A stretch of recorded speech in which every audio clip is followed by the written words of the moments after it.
Então chegou um dos principais da sinagoga, por nome Jairo, o qual, vendo-o, prostrou-se aos seus pés e rogava-lhe muito, dizendo: minha filha está à morte.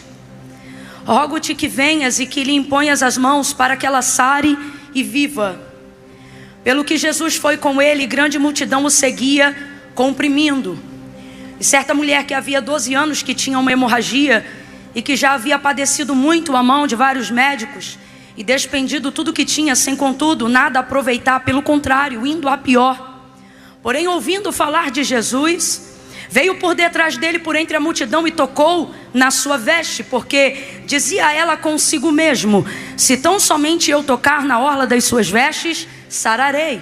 E imediatamente se lhe estancou a hemorragia, e sentiu no corpo estar curada do seu flagelo. Jesus, conhecendo que de si mesmo saíra poder, voltou-se na multidão e perguntou: quem me tocou nas vestes? Responderam os discípulos: mestre, vês que a multidão te aperta e dizes: quem me tocou? Porém ele olhava em redor para ver a que isto fizera. Então a mulher, que sabia o que lhe tinha acontecido, temendo e tremendo, aproximou-se, prostrou-se diante dele. Ele declarou toda a verdade, e ele lhe disse: filha, a tua fé te salvou, vai em paz e ser curada deste teu mal. Estando ele ainda falando com ela, chegaram alguns da casa do principal da sinagoga. Qual é o nome dele, gente? Isso. E disseram a ele: tua filha está morta, para que incomodas o mestre?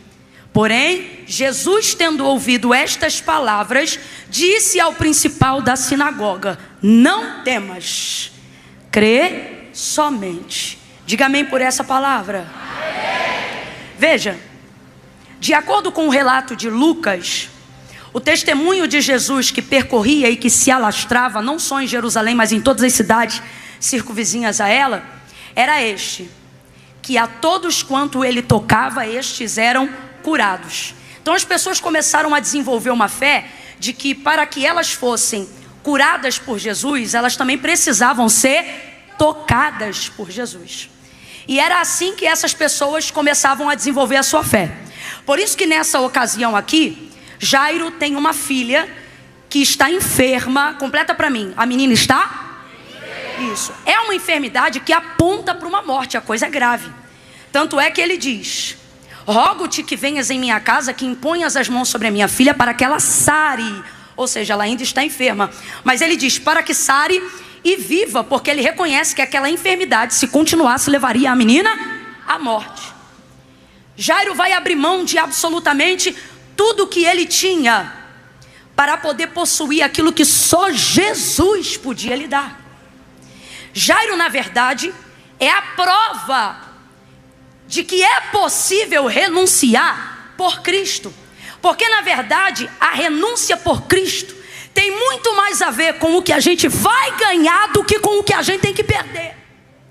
A verdade é que há uma hipocrisia velada e uma falsa santidade que quer desenvolver em nós o entendimento de que é perder muito e que por isso é tudo tão difícil. E quando você fica o tempo todo olhando e observando aquilo que você vai perder, a verdade é que você não tem força para renunciar, porque o ser humano não é atraído pela perda, ele é atraído pelo ganho.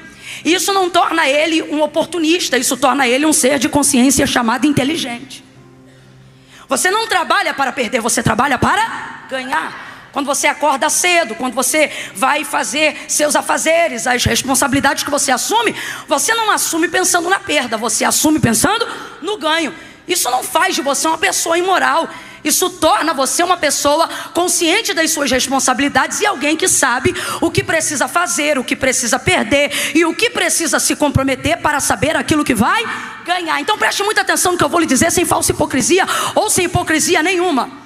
Você não perde o que tem que perder pensando no que tem que perder. Você só dá conta de renunciar ao que tem que renunciar quando foca no que você vai ganhar. Qualquer outra palavra que queira produzir uma renúncia, um puritanismo de que foi ótimo ter perdido o que eu perdi, não foi verdadeiro. E isso não faz de você uma pessoa oportunista. Isso faz de você uma pessoa intencional. E eu vou lhe falar abertamente. O expediente de Deus não são para o atendimento das nossas necessidades, mas para o atendimento das nossas expectativas. Isso contraria absolutamente boa parte da lógica que tem sido implementada por alguns evangelistas, por alguns pastores, por algumas denominações, por alguns pregadores que querem instituir em nós a máxima de que Deus jamais deve ser adorado pelo que Ele faz, mas por aquilo que Ele é. Na palavra não está errado.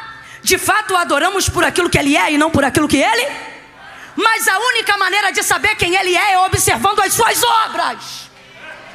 Não se conhece a Deus se não se sabe o que Ele faz. O cântico de Moisés, que o pastor Eliel citou aqui algumas vezes, é, por exemplo, o cântico que Moisés cantou, mas que foi dado como composição do próprio Deus. Deus disse a Moisés: Moisés, canta um hino e ensina os filhos de Israel a cantarem esse hino. E nesse hino você compõe, você escreve nesse hino tudo que eu fiz nessa travessia, desde o dia que eu tirei vocês da casa da servidão. Escreve nesta canção, neste cântico, tudo que eu fiz. Ensina os pais a cantarem e fala para os pais ensinarem os filhos a cantarem e os filhos deles nos filhos deles. Por quê? Porque essa geração vai passar, mas aquilo que eu fiz não pode passar. E há de ser que todas as vezes que eles cantarem o que eu fiz, e há de ser que todas as vezes que eles cantarem o que eu fiz, eles saberão e eles se lembrarão quem eu sou. Deus está associando diretamente que Israel vai chegar ao entendimento de quem Ele é quando fizer menção das coisas que Ele faz ou fez. Mas a gente acaba desenvolvendo uma ideia de que não pode olhar para o que Deus faz e que não pode se aproximar de Deus esperando receber alguma coisa. Só que não há amparo bíblico nenhum para esse tipo de palavra, que só revela um sentimento poético, mas que não constrói uma narrativa que torna a nossa vida devocional real. E qual é a realidade? A realidade bíblica e teológica, ela está descrita no próprio texto, como defesa do que nós estamos dizendo em prol da própria palavra, para que você não permita que sua consciência te chame de oportunista, porque o evangelho da graça transmitiu em você a consciência de filho. Escute isso. É a própria palavra de Deus que diz assim: é necessário que todo aquele que se aproxima de Deus creia que Ele existe e que Ele é galardoador. Essas coisas não estão separadas uma da outra, isso está no mesmo contexto. É necessário que todo aquele que se aproxima de Deus creia que Ele existe. O que é crer? É ter fé. E o que é ter fé? Ora, a fé é a expectativa das coisas que se não veem, a certeza das coisas que se esperam. Então eu vou resumir a palavra fé por uma outra palavra para você entender melhor. O que é fé? Fé é ter expectativa. Então você precisa chegar-se diante de Deus esperando alguma coisa. O que isso significa não é que você é oportunista, é que você sabe quem você procura, por que você procura, para que você procura e com o intuito você procura. Então é necessário que todo aquele que se aproxima de Deus creia que Ele exista e que Ele é galardoador daqueles que o buscam. O próprio vai deixar claro pra gente, e Ele vai dizer assim: não pense vocês que se aproximando de Deus sem a intenção de receber alguma coisa das vossas orações, vocês serão atendidos, porque quem assim se aproxima dele não será ouvido. Olha para quem está do teu lado e diz assim: eu não sou interesseiro. Tá fraco, nem eu acreditei que você não é. Diga: eu não sou interesseiro, mas sou intencional. Você não foi chamado para andar por aí vagueando, você foi chamado para entrar com ousadia no santo do santo, pelo novo e vivo caminho. Você precisa ampliar seu entendimento sobre isso. Esta palavra, ela confronta tanta crença velha que a gente tem medo de glorificar. Vê alguém mandando a gente ser intencional, vê alguém mandando a gente chegar diante de Deus com um pedido na boca, faz parecer que essa pessoa está induzindo a gente ao erro. Porque a gente foi educado a ser falso.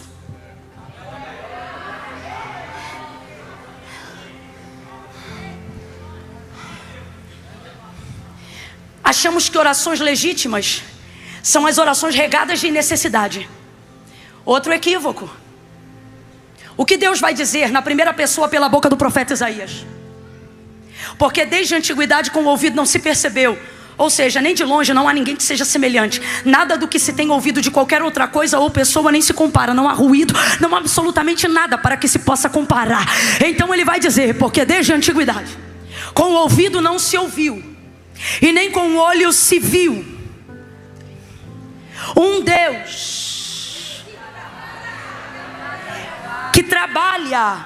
Veja isso. Um Deus que trabalha. Um Deus que por aqueles que precisam.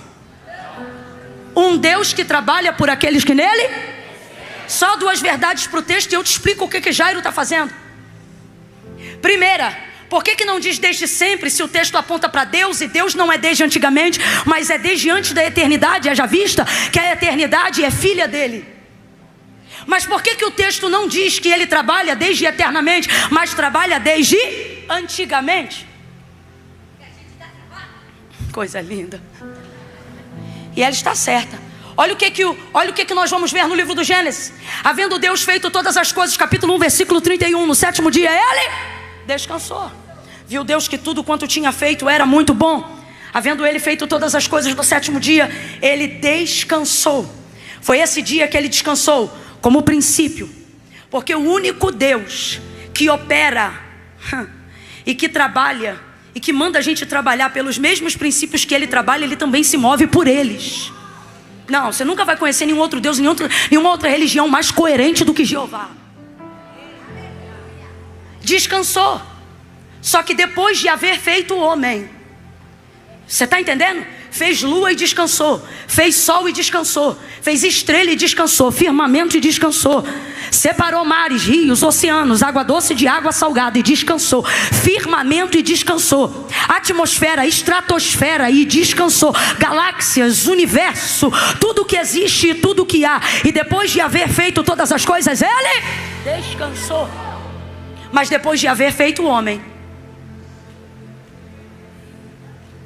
é isso mesmo. Olha para o teu irmão e diz: nunca mais. Nunca mais. Olha que vai passar tanto tempo depois do relato da criação. Nós estamos falando agora do Evangelho. E Jesus vai ser assunto aos céus depois de 33 anos e meio de vida. E ele vai dizer aos seus discípulos: eu vou para o meu Pai, porque meu Pai trabalha até agora. E eu também trabalho. Então o que o profeta Isaías está falando? Ou o que Deus está falando sobre si na boca do profeta Isaías? Eu não trabalho desde eternamente. Eu passei a desenvolver expediente de trabalho depois que eu fiz você.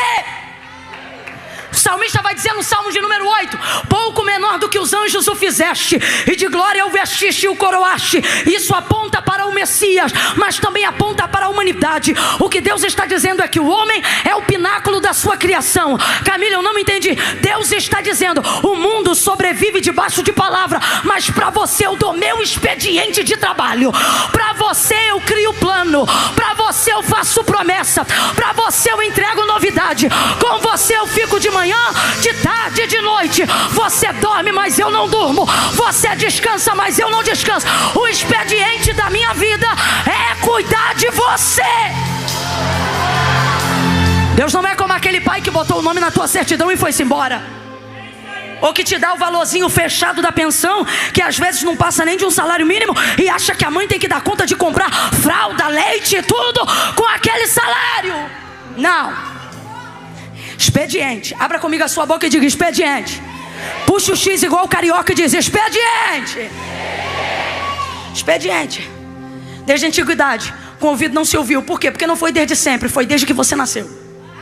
Desde que a humanidade foi gerada, Deus desenvolveu um expediente de atendimento pessoal e personalizado. Sua mente também é confrontada nessa hora, porque você foi educado, sobretudo dentro da cultura brasileira, a viver sobre a expectativa de ninguém que trabalhe por você. Então essa hora é difícil também receber isso, porque na sua mente você cresceu ouvindo: na casa do bom homem quem não trabalha não come. Você cresceu ouvindo alguém dizer: trabalha, mexa-se, faça, seja, tenha. Aí de repente entrega a vida para Cristo. Cultura do reino de Deus, da graça. Aí você ouve Jesus dizendo: não cuideis de andar ansiosos por coisa alguma, preocupados pelo que comeremos, pelo que beberemos. Eu não quero vocês ansiosos pelo que vestiremos. Saibam que o vosso Pai, que está no céu de todas essas coisas, tem cuidado de vós. Há uma dificuldade muito grande para a gente aceitar isso, porque você foi educado paulatinamente e intrinsecamente a sua vida inteira para você receber do que você faz. Então hoje, debaixo da graça de Deus, você quer mérito até para receber o que é espiritual. Deus não vai me abençoar porque eu não jejuo o suficiente.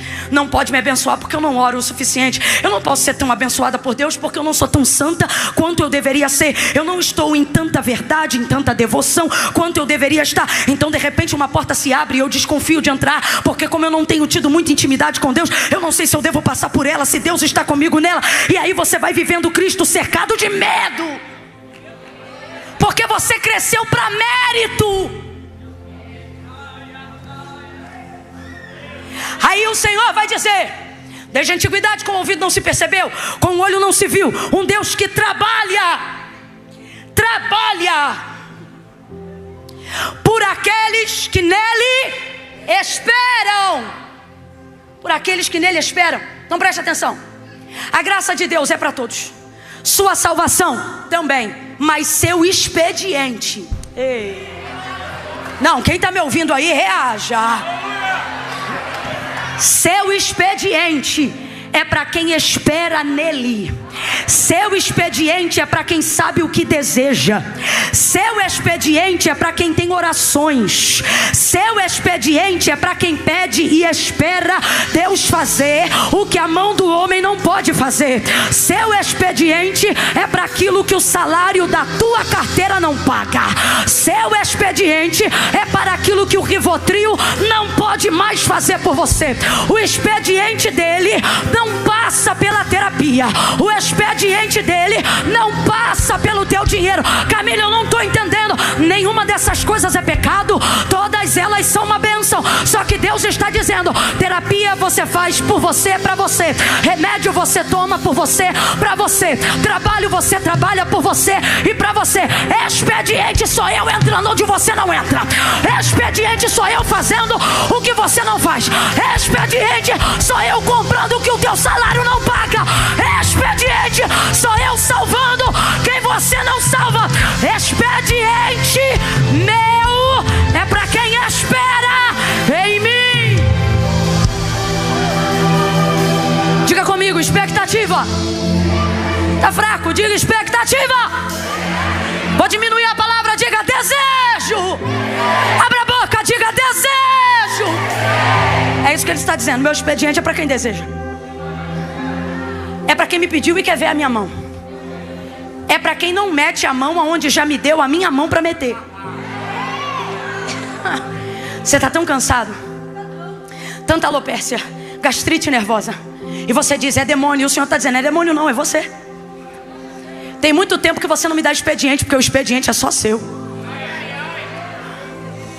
Você que trabalha, você que entra, você que faz, você que comanda, você que governa, você que paga, você que investe, você que lucra, você que compra, você que levanta, você que tem ideia, é você que dá estratégia, é você que é a coluna, você que é a viga, você que é o telhado. É por isso que tu não dorme mais direito, não come mais direito, não espera mais direito, não descansa mais direito. Quando tu não era nada, quando tu era um vermezinho, quando tu não era coisa nenhuma, tu dobrava o joelhinho e dizia: Pai, se o Senhor não entrar, tu sabe que eu sou pequeno e não entro. Aí eu comecei a entrar, comecei a te abençoar. De funcionário eu te fiz sócio, de sócio eu te coloquei de CEO, de CEO eu te mandei abrir capital. Agora tu está arrebentando a boca do balão. E aí você pensa: sou poderoso. E Deus está dizendo: não é, porque você não suporta o auge. Você tem gastrite nervosa, você tem alopécia, você tem insônia, e você diz: é diabo. E o Senhor está dizendo: não é diabo, é você que nunca mais me deixou trabalhar. Você agora só espera de você. Você não consegue largar o celular 24 horas. Se você tirar 30 dias de férias, a sua empresa cai. De canto, remas. O Senhor está dizendo: você está cansado porque não tem mais meu expediente. Vamos falar a verdade? De um tempo para cá o expediente é só seu. É você. Não, porque Deus, isso, sua conversa virou essa aqui, ó. Não, porque Deus ajuda, mas quem trabalha tem que se envolver, tem que entrar. E tem que. Se hoje Deus chegar para você e falar: aquietai-vos, você passa mal. Aquietai, você sabe. Se Deus chegar para você em dezembro agora, final de mês, época que você tem que acertar tudo que é imposto, tudo que é 13º. E se Deus disser para você: aquietai-vos e saber que eu sou Deus. Há 10 anos atrás isso era a palavra de vitória. Hoje isso vai te dar uma angústia danada. Você vai entrar nisso aqui, ó. Primeira coisa, crise de ansiedade. Você vai dizer: tá todo mundo fazendo alguma coisa, tem que fazer alguma coisa também, senão eu vou ficar para trás, ninguém vai lembrar de mim. Eu tenho que ir para cima, eu tenho que, eu vou, hein? E o Senhor está dizendo: e se eu te disser que esse mês tudo que você tem para fazer é não fazer nada? E se hoje, diz o Senhor a alguém, eu vier num tete a tete com você para te dizer: para ver minha mão? Deus está dizendo assim para alguém hoje aqui: quando você não podia nada, eu era o seu tudo. Agora que você pode tudo, você não me espera mais para nada. Porque a sua cabeça desenvolveu a ideia: se eu não fizer, quem vai fazer? E Deus está dizendo assim: faz um teste então só esse mês e vê o que eu faço quando você não faz nada. Deus está dizendo: porventura agora então tu aprendeu a trabalhar melhor que eu? Deus está dizendo: você não trabalha que nem eu. Passou um pouquinho da hora, tu já sente sono. Ele está dizendo: eu não sinto, não tenho pálpebra. João disse que viu e seus olhos eram como chama de...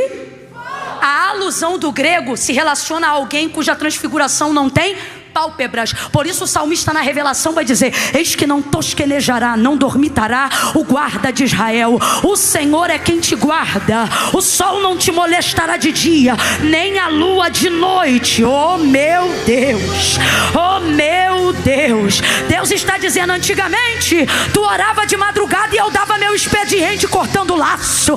Antigamente tu dormia durante a noite e eu dava livramento até para quem está do teu lado do infarto, porque tu descansava em mim. Lembra quando eu era aquele que te guardava debaixo da minha sombra e tu não temia mal algum? Lembra quando tu lia o Salmo 23 e ele te dava uma paz descomunal, porque tu sabias: o Senhor é meu pastor, nada me faltará. Deitar-me faz em verdes pastos, guia-me mansamente a águas tranquilas. Agora tu vive em água turbulenta. É rolo em cima de rolo, é eita em cima de eita. Deus socorre, Deus me ajuda, Deus tem misericórdia. Por quê? Não confia mais no expediente dele? Não confia mais. Antigamente você sabia que o moleque era aviãozinho da boca. Tu dobrava o joelho e ia dormir, porque era certeza de que Deus ia guardar ele. Não por ele, porque ele era um vacilão, mas porque ele tinha uma mãe que sabia descansar em quem não dorme. Então veja, orações não deixam de ser legítimas só porque falam de desejos e aspirações. Pelo contrário, as orações mais legítimas e os atendimentos mais prioritários de Deus são para as pessoas intencionais. Eu vou falar rasgado que todo mundo vai entender. Deus dá expediente de mais de 24 horas todos os dias, de eternidade em eternidade, para quem Ele tiver que dar. Mas Ele não vai dar nem 5 minutos para quem não sabe o que esperar. Então Deus está dizendo: eu não estou te ensinando a ser interesseiro, mas está na hora de você entender que precisa ser intencional. Chegue sabendo o que quer. Coloque um projeto diante de Deus. Deseje algo que não dependa 100% do seu trabalho. mas que dependa 100% de algo que só Deus possa fazer. Deus está dizendo: nunca mais a gente falou de coisa grande e de sonho, você não fala mais comigo, porque você só vai aonde a tua mão alcança. E é por isso que a vida tem sido tão difícil. Deus está dizendo: eu não te chamei para ser o dono, eu te chamei para ser meu sócio. Veja isso. O expediente de Deus é para quem espera. Terceira máxima: eu não estou dizendo que Deus não ajuda quem não precisa, mas o tempo de qualidade dele é para quem espera. Logo, tire da sua cabeça a ideia de que Deus vai responder rapidamente às orações que estão ligadas à necessidade e não a desejo, porque isso também é um engodo. Não, tal oração eu fiz e essa Deus vai ouvir. Deus vai ouvir porque Ele sabe que essa é porque eu preciso. Deus vai ouvir porque Ele sabe que essa é essa. Se estiver ligado a uma necessidade, se estiver ligado a uma cura, você acha que Deus tem obrigação não só de ouvir, como responder rapidamente, porque você acha que a mão de Deus é posta para trabalho de operário. Se está ligado à escassez, se está ligado à doença, se está ligado a vício, se está ligado a pagamento de dívida, se está ligado a uma necessidade, rapidamente você imagina: esta oração é legítima, Deus vai ouvir, Ele tem que responder. Estou mentindo, gente? Mas você não tem coragem de falar de uma viagem. Você fica tímido se for para falar de uma casa melhor. E tu também te envergonha se quiser trocar de carro e pedir de Deus ajuda para isso. Quando você vê guerra estourando então em toda parte do mundo, você se sente o mais imundo possível em pedir qualquer coisa ligada a desejo, promessa ou sonho. Você se sente impuro e você pensa: eu não posso pedir isso, eu não posso pedir aquilo, eu não tenho coragem. E aí se acha o auge da puritana, a nata do leite da santidade, a ricota do louvor. Não, porque eu sou um santo homem de Deus, eu sou uma santa mulher de Deus. Eu não vou pedir a Deus uma roupa, eu não vou pedir a Deus um sapato. E de fato essas coisas de fato nem precisaria pedir. Quando Ele diz a seus discípulos: não quero vocês ansiosos com o que vão comer, com o que vão beber, com o que vão vestir, é porque a necessidade estava ocupando na mente deles o espaço de aprendizado com o que o reino poderia oferecer e como ele deveria ser exercido. Veja, é isso aqui que está rolando, ó. É isso aqui, ó. Jesus está curando gente. Cego está enxergando, mudo está falando, surdo está ouvindo. E eles estão pensando assim: daqui a pouco a gente tem que ir embora, porque os restaurantes vão fechar e não vai ter nada para comer. Igualzinho tem alguém nesse momento, com a mente ocupada do que perece. Aí eles não conseguiam desenvolver no reino. Então Jesus vai dizer: não ocupe mais o pensamento de vocês nisso. Escuta isso aqui, vamos pregar do jeito que está escrito. Saibam que o vosso Pai que está no céu, de todas essas coisas sabem que vocês precisam. Só quem tem filho de menor aqui, levante a mão. Baixa a mão. Ele percebe quando a roupa está ficando pequena nele? Ele percebe? Ou é você que diz: menina, essa blusa não está dando mais em você não? Quem percebe? Ele ou o pai? Ele ou a mãe? Ele sabe que dia vence a conta de energia? Ele sabe? Sabe não, ele só sabe que ele quer ver lá a sériezinha dele, o negocinho, 3 palavrinhas dele no YouTube. Não sabe. Ele deseja amém. Ele deseja as coisas. Ele sabe quanto elas custam? Ele só sabe que está na mesa na hora que quer comer, sim ou não? Sim ou não? Agora vamos lá. Seu filho pequeno precisa te pedir coisas para ter essas coisas? Não, porque de todas essas coisas você já sabe que ele precisa. Olha para mim. Você entrega a fatura do cartão de crédito na mão dele? Ele sabe que dia vence o aluguel? Ele não sabe dessas coisas porque tudo isso já está sobre o encargo do Pai. Haja vista que não é responsabilidade do... Agora olha o que Jesus está dizendo. Saibam que de todas essas coisas, escuta isso, o vosso Pai que está no céu já sabe. O que Jesus está falando rasgado aqui, gente? Não vamos florear. O que Jesus está falando aqui? Parem de ocupar a mente de vocês pedindo para o Pai aquilo que sem pedir. Não. Eu vou falar. Olha o que Jesus está dizendo. Ih, pegou, hein? Eu vou falar. Olha o que ele está dizendo: se vocês não gastassem tempo pedindo isto, receberiam assim mesmo. E todas as pessoas do mundo são assim, Camila? Não, só aquelas que receberam com o Filho o direito de também serem feitas filhas. Porque o que Jesus está dizendo é: saibam que o vosso Deus, não. Saibam que o vosso Senhor, não. Olha o que ele diz: saibam que o vosso... Abra a boquinha santa. Saibam que o vosso... Então o que ele está dizendo? Quando você alcança o entendimento de filho, você não precisa ocupar a tua mente só com escassez e necessidade. O Pai vai corresponder o que o filho precisa, até sem pedir, se estiver ligado à área da necessidade. Agora é do dever do filho fazer os pedidos ousados que só Deus pode responder. Mas sua mente não consegue renunciar ao que precisa renunciar, porque alguém te ensinou que você não pode ver o que vai ganhar. E é por não saber o que vai ganhar que não tem força para perder. Se santificar, desenvolver disciplina espiritual. Você quer ver? Você é péssimo de devocional, mas é ótimo de campanha. Por quê? Porque quando somos movidos por necessidade, temos maior fluxo de oração.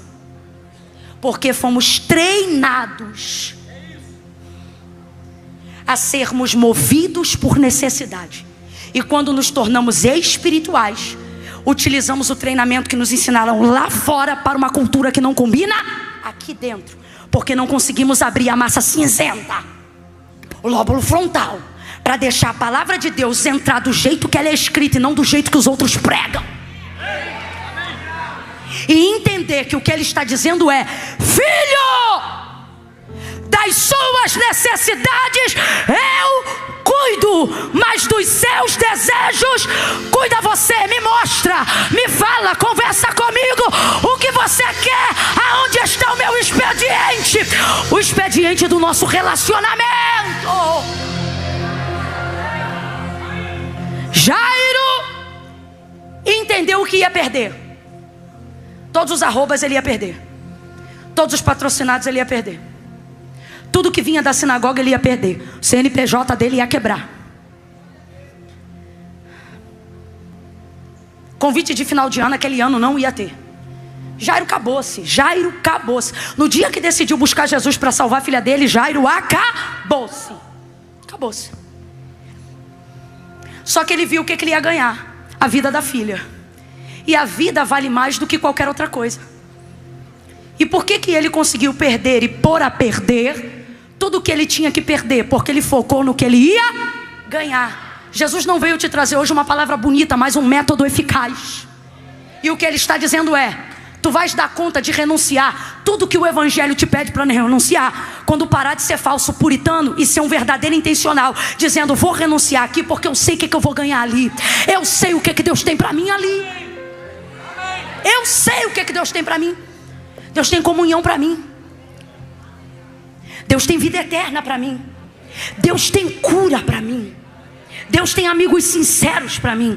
Deus tem alianças provadas no fogo para mim. Não, eu tenho que largar tudo e eu não sei o que ele vai ter. E é por isso que você não consegue largar nada. Olha o que o texto diz: que quando ele viu que ia perder a filha, foi buscar Jesus. Olha isso. E vendo, prostrou-se aos seus pés. Prostrou-se aos seus?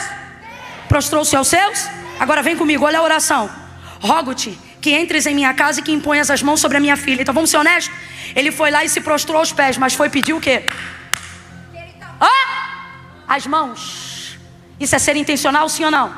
Agora por quê? Que ele se prostra aos pés em adoração, mas pede as mãos?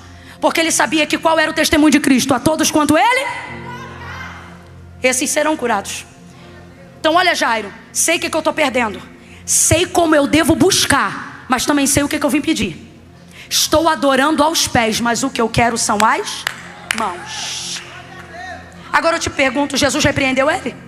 Jesus disse: sai daqui, seu oportunista. Olha o que o texto diz. E foi Jesus com ele. Jesus ama andar com gente que sabe para onde está levando ele. Jesus ama acompanhar gente que vai lá, adora aos pés dele, mas antes do culto acabar diz: me dá tua mão, porque eu tenho que te levar lá no meu endereço. Me dá a sua mão, porque eu preciso te levar lá na minha casa. Me dá a sua mão, porque eu preciso te levar lá no leito daquele hospital. Olha o que Jairo está dizendo: eu adoro aos pés, eu reconheço quem tu és, e é porque reconheço quem tu és que vim buscar o trabalho das tuas mãos. E foi Jesus com ele. Jesus vai com ele. Era hora dele ficar hiper alegre, porque se Jesus vai comigo, acabou. Você não precisa de Jesus de um feito, você precisa de Jesus de uma palavra. Porque a palavra de Jesus e o feito dele é a mesma coisa, mesmo que ele ainda não tenha feito nada. Quando ele te dá uma palavra, ele está te dando um feito. Olha para mim. Quando Jesus te dá uma palavra, ele não te dá uma promessa, ele está te dando uma realização. Só que o fato dela ainda não ter se cumprido não significa que ela não seja verdadeira. Logo, quando você recebe de Deus uma palavra, você não se comporta como quem espera. Você deve ter a atitude de alguém realizado. Você deve ter a atitude de alguém realizada. Por exemplo, você pode estar passando um processo de quimioterapia hoje, mas se Jesus disse: vou passar contigo nesse processo, e este tumor não vai matar você, você não tem que ir para a quimioterapia frustrado. Você tem que ir para a quimioterapia dizendo para os enfermeiros: ó, me aproveita, tá? Porque daqui a pouco eu não vou estar mais aqui não. Aí alguém vai dizer: por que vai morrer? Você vai dizer: não, porque Jesus disse que eu estou curado. Ele disse que quando esse processo terminar, é para casa que eu volto, não é para a glória não. Tem que se comportar como realizado, porque uma palavra e um feito de Jesus representam o mesmo peso, a mesma coisa. O nosso problema é achar que o material é mais forte que o espiritual. Só que não foi o mundo que criou as coisas que existem, foi o mundo espiritual que criou as coisas que existem. Logo, o que cria a realidade não é a matéria, é o Espírito. Deus é? Deus é? Mas por que quando você recebe uma palavra você não concretiza ela? Porque você pensa que o físico tem força e pressão maior do que o espiritual. Mas não tem. É por isso que profeta é diferente, mulher de Deus é diferente, intercessor é diferente, pastor é diferente. Tu entra no meio da maior crise do mundo, tá todo mundo desesperado, e você já entra já profetizando, liberando vitória. Vai acontecer, vai dar certo. E alguém diz: você é maluco, tá tudo dando errado, tá desabando, essa empresa vai falir. Aí você vai debaixo dessa palavra: não, te acalma, ainda este ano haverá boas notícias, Deus vai fazer assim, Deus vai fazer assim. Você começa a liberar a palavra que Deus te deu, e alguém não consegue compreender isso, porque emprega mais força no físico do que espiritual. Mas o autor da carta aos Hebreus diz que céus e terra, tudo o que existe e há, não foi feito por prova aparente do que se vê, mas antes foram criados pelo poder da sua palavra. Quando Jesus vai com ele, ele já tem uma realização, só que ele não consegue entender porque ainda não viu. Vai Jesus com ele. Qual é a fé de Jairo? Se ele tocar na minha filha vai ser curada. Se ele tocar na minha filha, ela sara. Ele toca, ela sara, ela vive. Ele toca, ela sara e vive. Ele toca, ela sara, vamos, e vai. Só que nessa que ele está indo, tem uma mulher que não pode ter a fé de Jairo, porque a fé de Jairo não salva ela. Não pode ter a fé da multidão, porque a fé da multidão não cura ela. Qual é o testemunho da fé das pessoas em Jesus? Todos quanto ele tocava, estes eram curados. Então só era curado quem por ele era. Só que ela era imunda, e de acordo com a lei de Moisés, Jesus não poderia tocar nela. Quem entendeu, diga amém. Ela poderia ficar em casa e dizer assim: olha, puxa vida, nunca vou receber vitória, porque só pode ser curado quem por ele é tocado. Ele não vai me tocar porque ele não quebra a lei, ele é legislador. Nunca me lê, ele quebrou o sábado. Outro dia a gente conversa sobre isso, mas Jesus nunca quebrou o sábado. A Bíblia e o sábado, a lei regimenta que a vida era maior do que o sábado. Jesus salvou vidas, Jesus não quebrava a lei. Não posso. É isso aqui que acontece quando você quer usar a fé das pessoas para atender os seus desejos. Quando você quer usar o testemunho das pessoas para contar o seu. multidão que aperta Jesus. Se liga nisso aqui. Por que a multidão está apertando ele? Apertando. Está do lado do dono do milagre, mas não recebe o milagre. Porque a fé deles é esta: nós só podemos ser curados se ele nos tocar. Então está todo mundo apertando, está todo mundo apertado nele, mas ninguém recebe. Porque você vai receber conforme a sua fé, conforme a sua expectativa. Porque Deus não corresponde necessidade, Deus corresponde desejo. O expediente de Deus é para quem cria expectativa. Por isso ele disse para Cananeia, quando libertou a filha dela: seja feito conforme a sua fé. Em outras versões, vá em paz, seja feito como você deseja. Essa mulher não tem a fé de Jairo, e nem pode, porque a fé de Jairo não serve para ela. Só pode ser curado quem por ele é tocado. Esse é o testemunho de Jesus, está em Lucas. Só pode ser curado quem por ele é tocado. E o sangue está descendo. Só pode ser curado quem por ele é tocado. Anêmica, só pode ser curado quem por ele é tocado. Hemorrágica, só pode ser curado quem por ele é tocado. Se eu ficar esperando ele me tocar, ele não vai me tocar. Esse plano não funciona para mim. Essa fé não funciona para mim. Esse testemunho não funciona para mim. Porque minha vida não é igual a de todo mundo. Minha vida é diferente dos outros. Meu marido é diferente dos outros. Meu filho é diferente dos outros. Meu desejo é diferente do deles. Minha situação é diferente da deles. E para uma situação diferente é necessário uma fé diferente. Uma circunstância diferente pede um apelo diferente. E se há em você poder de criatividade, entenda por que eu amo tanto esta mulher. Porque ela entendeu que tudo que aconteceu até aquele dia na vida dela não era de Deus um castigo, mas é porque ela veria na crise uma oportunidade que só poderia ser vista do lugar que ela estava. Jesus não está castigando você, é porque Ele sabe que existem coisas que vão passar a ser feitas a partir de você, mas que somente pessoas como você, na situação que você está, vão conseguir ver uma fé que ninguém ainda teve, uma estratégia que ninguém ainda teve. Enquanto todos estão dizendo: só posso ser curado se por ele eu for tocado, ela diz: e se? Tão somente eu tocar na orla das suas vestes. Se eu tão somente tocar na orla das suas vestes, eu serei curada. E saiu por detrás, por entre a multidão, e esticou a mão e tocou na orla das suas vestes. Vem comigo, o texto diz: e na hora, grite e diga: na hora, diga: na hora. Ela sentiu estancar no corpo a hemorragia. Foi curada na hora daquele flagelo. Me ouça, me ouça. Jesus tomou um susto, parou a demanda e disse: alguém me tocou. Sabe o que eu acho lindo? Ele diz assim: porque de mim saiu, foi retirado, foi tomado. Que fé é essa que não pede, toma? Saiu virtude. Se você olhar o texto de Marcos 5, eu vou finalizar em Jairo, sente. Se você olhar o texto em Marcos 5, você vai ver que ela não pediu a ele para ser curada em nenhum momento. Não pediu. Olha para quem está do teu lado e diz: ela não pediu. Saiu, tocou e levou. Pegou o que queria sem pedir e não foi roubo.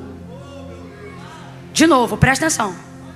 Foi lá, pegou o que queria sem pedir e não foi roubo. Ela saiu, pegou o que queria sem pedir e não foi roubo. Se Jesus não vira para trás e diz: quem me tocou, ela não dava tchau. Ela não dava obrigado. Irmão, catuca 2 e diz: que fé é essa? Fala assim pro teu irmão: que fé é essa que não agenda o milagre? A fé de Jairo precisou agendar. Preciso que entres em minha casa, que toque na minha... Ok? É a fé dele, amém, Deus vai fazer. Só que olha a dela. Foi lá, pegou, levou, tomou. Um assalto. Praticamente um assalto da virtude. Gente, o que houve? Jesus fui tomado. Tremendo, fui eu, Senhor. Filha, curou de novo. Filha, tua fé te salvou. Vai em paz. Olha isso aqui, presta atenção. Se fé tem tamanho, o milagre também tem.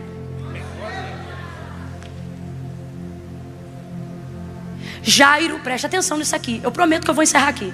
Jairo está pedindo Jesus: rogo-te que entres em minha casa e impõe a mão sobre a minha filha para que ela sare. Então veja, ele está pedindo Jesus para também curar a filha dele de uma enfermidade. De uma enfermidade. A mulher vai ser curada de uma enfermidade e nem pedir, ela vai. Agora, pasme. Jairo, que chegou primeiro, completa aí. Jairo que chegou e que pediu primeiro, vai ver quem chegou depois receber na frente dele o que ele pediu primeiro. Agora vem comigo. Imagina que você está levando Jesus às pressas à tua casa para curar tua filha que vai morrer. No caminho que já está devagar, porque a multidão torna lenta a caminhada do socorro que você está levando para a tua casa. Então, como se já não bastasse a aflição de estar fazendo esse caminho e o homem desesperado que a menina está morrendo, e Jesus vai indo devagar para piorar, ele para. A mulher, eu faço ideia dele olhando, porque era o principal da sinagoga, pensando: lá, eu deixei de fora da sinagoga, mas ela me atrapalha até aqui. Tá ela lá, curada. Quando ela está curada, que o que já era ruim para Jairo por estar devagar, para de vez.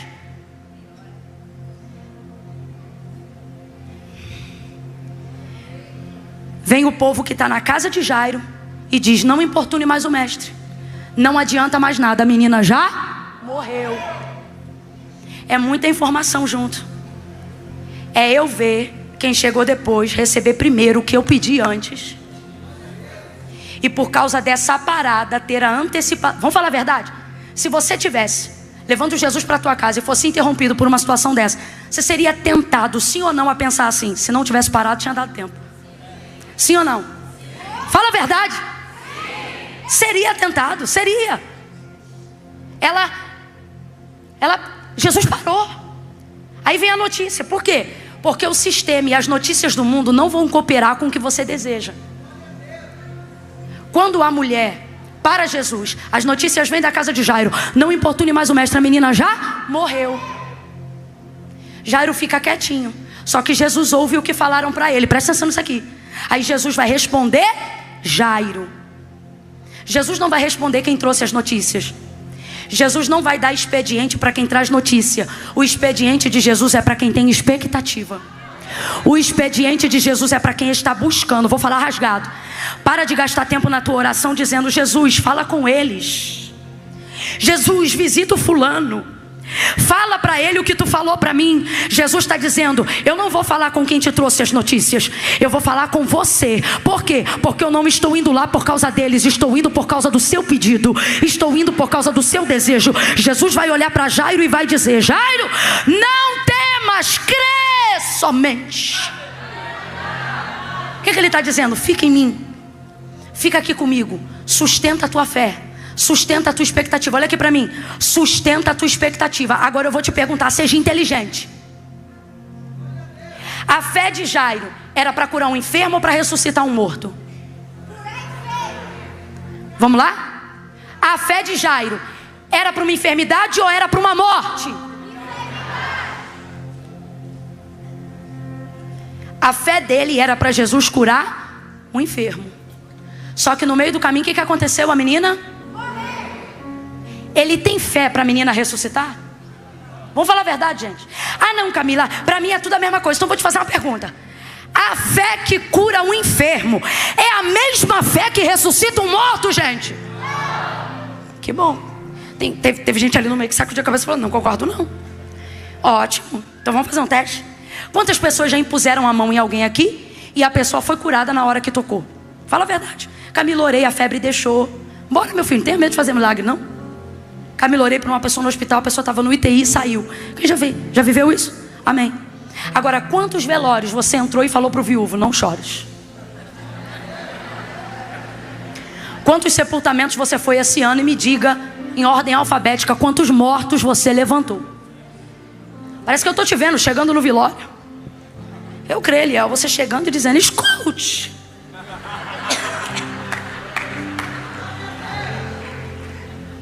Então veja, a fé que cura um enfermo é a mesma que ressuscita um morto? Mas a fé que ressuscita um morto cura um enfermo? Sim, porque é uma fé maior. Camille, fé tem tamanho? Tem. Jesus disse: vocês, no dia que o barco foi açoitado pelas ondas e ele estava dormindo e foram acordá-lo, ele disse: vocês são homens de pequena fé. Mas se vocês tivessem a fé do tamanho de um grão de mostarda, vocês diriam uma montanha: precipita-te ao mar, e ela obedeceria. O que ele está dizendo? A fé de vocês precisa ser significativa.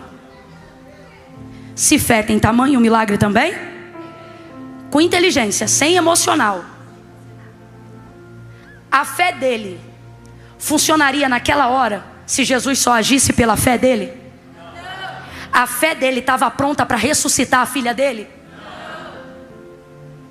Só que a fé dele foi o suficiente para chamar quem ressuscita.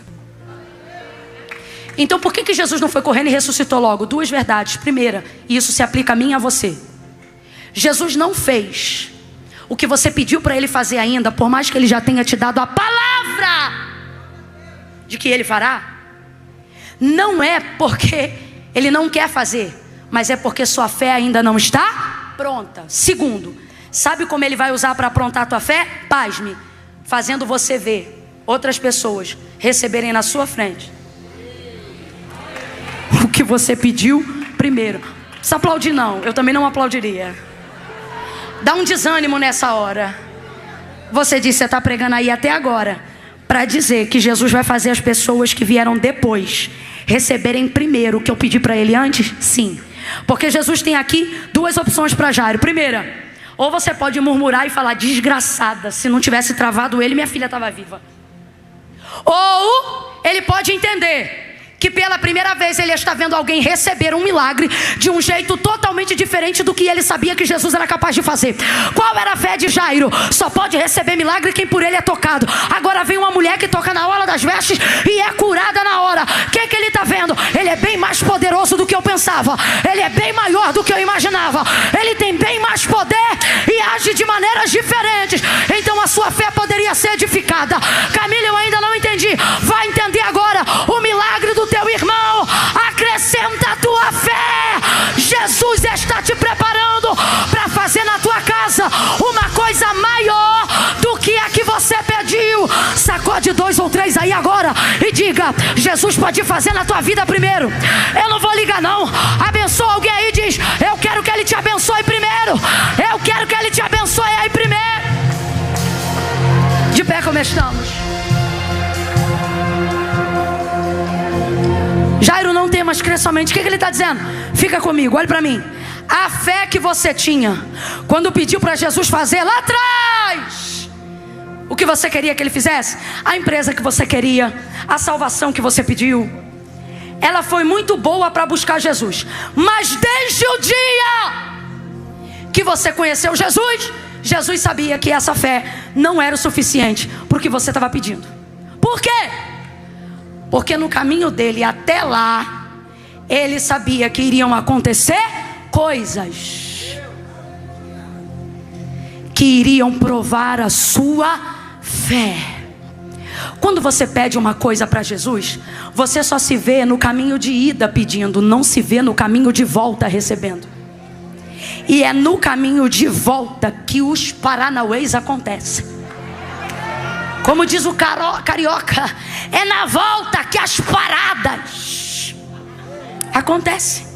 É na volta que os outros ficam doentes. É na volta que você descobre enfermidade. É na volta que você descobre que a coisa ruim era pior do que você pensava. Que o amigo é inimigo. Que o colega é traidor. Que a situação se agigantou. E aí se Jesus te deixa naquela fé que tu foi buscar, tu é o primeiro a dizer: Jesus, precisa mais ir lá em casa não. Só que olha Jesus dizendo para Jairo: Jairo, fica comigo, olha para mim. O que ele está dizendo? Junto, aqui ó, fica no que você pediu. Fica no que você precisa, fica em mim. Ei, cala, chorrema. Jesus está dizendo claramente a alguém aqui hoje: você é intencional, você fez um pedido, você desejou algo, você quis um sonho, você pediu uma empresa, você pediu um casamento, você pediu a salvação de um ente querido, mas no meio do que calado, remácia, Deus está dizendo: você me pediu aquela faculdade e não essa que você está cozinhando em banho-maria, porque a outra era mais cara. Jesus está dizendo: sustenta o que você me pediu, porque eu vou sustentar a fé que você não tem para fazer maior do que o que você me pediu. Diga-me agora, a cura da mulher do fluxo de sangue foi o máximo, sim ou não? Mas diga para mim a real: o que é maior para se contar? A cura de uma enfermidade ou a ressurreição de um morto? Isso é tão verdade que depois que Lázaro ressuscitou, procuravam matar ele, porque ele era um testemunho vivo, claro, do poder de Deus. Deus está dizendo: não desista, porque está vendo os outros receberem. Não desista, porque as coisas pioraram no caminho. Não desista. Por que não, Camila? Tudo isto está acontecendo porque você me pediu uma coisa, mas o que eu vou fazer é muito maior, infinitamente mais do que pedimos ou pensamos. Seu teto, olhe para mim, seu teto é o piso por onde Deus começa o trabalho. Olha para mim, seu teto é o piso por onde Deus começa o trabalho. Seu teto será a base por onde Deus vai começar o projeto dele. Ele está dizendo: a tua fé vem até onde dá, e eu levo o que você não tiver para acrescentar em cima do teu projeto. Foi o que ele fez com Jairo. A fé de Jairo não ressuscitaria sua filhinha morta, mas Jesus ressuscita quem ele quiser. Então veja, a fé dele leva ele até Jesus, e Jesus leva a ressurreição para casa dele. Camila, eu me sinto pequeno porque minha fé é muito pequena, e o Senhor está dizendo: ela só precisa ter o tamanho suficiente. De quê? De me levar para o lugar que você precisa. Eu vou falar do jeito que ele está mandando. Ele está dizendo assim: você não precisa ressuscitar um morto, só me leva onde o morto está. Se a sua fé, diz o Senhor, for capaz de me levar até onde seu desejo está, deixa o resto comigo. Vou perguntar de novo: a fé de Jairo ressuscitava sua filha? Mas ela sabia onde estava Jesus, não sabia? A fé dele não sabia onde estava Jesus? A fé dele não foi buscar Jesus? Jesus está dizendo: não precisa fazer o que só eu posso fazer, só precisa me mostrar um endereço de onde está o que você quer que eu faça. Me leva aonde a sua fé alcança, e eu te levo. Ei, estou sentindo uma graça de Deus tão grande aqui, gente. Só me leva aonde tua fé alcança, e nesse caminho eu vou te ensinar a celebrar a conquista dos teus irmãos. Nesse caminho você vai entender que ficar feliz com o que os outros recebem não rouba nada de você, só acrescenta o que ele vai fazer lá na frente. Jesus está dizendo a alguém aqui categoricamente: me leva lá. Me leva lá naquela empresa falida, me leva lá. Me leva lá naquelas massas que você colocou para descanso, mas ainda não tinha encomenda, me leva lá. Me leva lá naquele projeto que você colocou na gaveta, me leva lá. Me leva lá no diagnóstico do tumor, me leva lá. Me leva lá. Não temas, só me leva lá. Sabe o que ele está dizendo? Jairo, não me deixa aqui no meio do caminho não. Você me convidou para a tua casa, vamos embora lá. Continua andando, Jairo, continua andando. Jesus está dizendo para alguém: você vai ver muita coisa triste acontecer no meio do caminho, mas também vai ver muita porta abrindo no meio do caminho. Ele está dizendo: o importante é você continuar me levando no caminho. No caminho vai ter fogo, vai ter água. No caminho vai ter entulho, no caminho vai ter espinho, no caminho vai ter pedra. Mas no caminho eu também também sou remédio, no caminho eu também faço ponte, no caminho eu também animo a sua fé. Lembra? Eu nunca te disse que eu era o destino, mas eu sempre te disse: eu sou o caminho, eu sou o caminho. Se passares pelas águas, elas não te afogarão. Quanto aos rios, eles não te submergirão. Se passares pelo fogo, não te queimará, nem a chama arderá em ti, porque eu sou contigo para te livrar. Ele está dizendo: me leva no ônibus, me leva no carro, me leva no aplicativo, me leva na bicicleta, me leva em casa, me leva no apartamento. Não me deixa no caminho, Jairo, porque eu estou levando para a tua casa o que você não tem. O que você não tem, eu tenho. Continua o caminho. Continua o caminho. Em algum momento desse dia de 10 até agora, foi feito convite para quem queria? Não? Tem alguém aqui nessa noite na galeria, ou aqui na nave, que veio aqui hoje e disse: Senhor, minha fé só me traz até aqui. O restante eu não consigo fazer, não. Me libertar dos vícios eu não consigo, não. Salvar meu marido eu não consigo, não. Renunciar ao que eu preciso eu não consigo, não. Mas a minha fé me trouxe até aqui, até essa igreja. Daqui para frente só o Senhor pode fazer. Jesus está pegando na tua mão agora através do Espírito Santo. E Ele está dizendo: me leva para casa. Porque senão quando o culto terminar aqui, terminou para você aqui. Só que Jesus está te dando uma chance hoje de falar para você o que disse para Jairo: não temas, creia. O que Ele está dizendo? Me leva contigo até o fim. Se tiver alguém aqui na galeria ou no templo, ao vivo conosco agora, que se afastou porque o desânimo, as notícias foram ruins, e você pensou: minha fé não é o suficiente para continuar. E hoje, aqui nessa noite, o Espírito Santo de Deus está te dando uma chance de dizer: vamos continuar no caminho, porque o que eu vou fazer é maior do que o que você me pediu. Porque o que você não tem, eu tenho. Se tiver alguém aqui que está afastado dos caminhos do Senhor, que se distanciou e hoje quer reconciliar, porque entende que o que você tem não é o suficiente, mas o que Ele tem é poderoso para fazer. Camila, eu não quero mais confiar em mim, eu não quero só o meu expediente. Eu vou aí no altar, porque eu quero ver o que Deus faz quando a gente não pode fazer mais nada. Só quem está no limite e se afastou, se sente culpado longe de Deus, e hoje quer redenção, quer refazer a aliança. No 3 você vai tomar impulso e vai sair do teu lugar e vai vir aqui no altar. Só quem está afastado e precisa de reconciliação. Só quem vem à igreja, mas ainda não fez uma confissão pública de fé. Camila, eu estou entendendo, é comigo que Deus está falando. Eu preciso me reconciliar com Jesus hoje.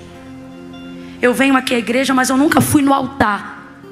E hoje eu quero que a minha presença no altar seja a minha confissão pública de fé. Camila, precisa disso? Precisa. Porque foi Jesus que disse: aquele que me confessar diante dos homens, eu também o confessarei diante do meu Pai que está no céu. Porém o que se envergonhar de mim ficará envergonhado diante dos homens, e do meu Pai e dos anjos que estão no céu. Eu conto 1. A pura fé vai orar por você agora. Comece a orar, igreja. 2. Todos de pé, todos de pé, todos de pé. 2,5. Camila, sou eu. Eu preciso do expediente de Deus. Eu quero me render hoje à vontade de Deus. Eu quero ir ao altar assim, porque eu sei o que eu vou ganhar. Sei o que vou perder, mas também sei o que vou ganhar. Eu quero de volta a paz que só a presença de Jesus me dá. A alegria que só o nome no livro da vida pode trazer. É 1, é 2. Se você estiver na galeria, já comece a se mexer para descer, se for para vir para o altar. 2,5. Se você está aqui na nave, Camila, eu reconheço como essas pessoas que sou eu. 3. Tira teu pé do chão agora e vem para o altar. um pé na frente do outro. Tenha coragem. Isso. Venha chegando. Isso. Eu não quero ficar nem mais um dia distante dele. Diga para ele quanta saudade você sentia. Diga para ele o quanto você o deseja. Oh, aleluia.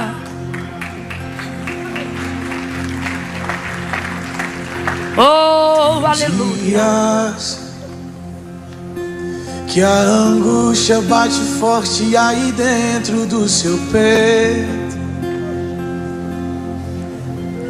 Você tenta enxergar a solução e não vê jeito. Agora senta pra me ouvir. Batalhas e dificuldades bem maiores você já venceu.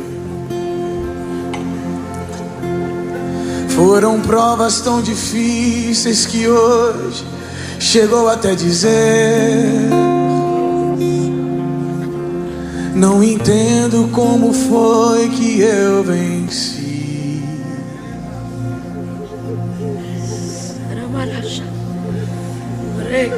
A verdade é que existe um mistério aí dentro, uma força que excede o entendimento, a razão pra ter chegado até aqui.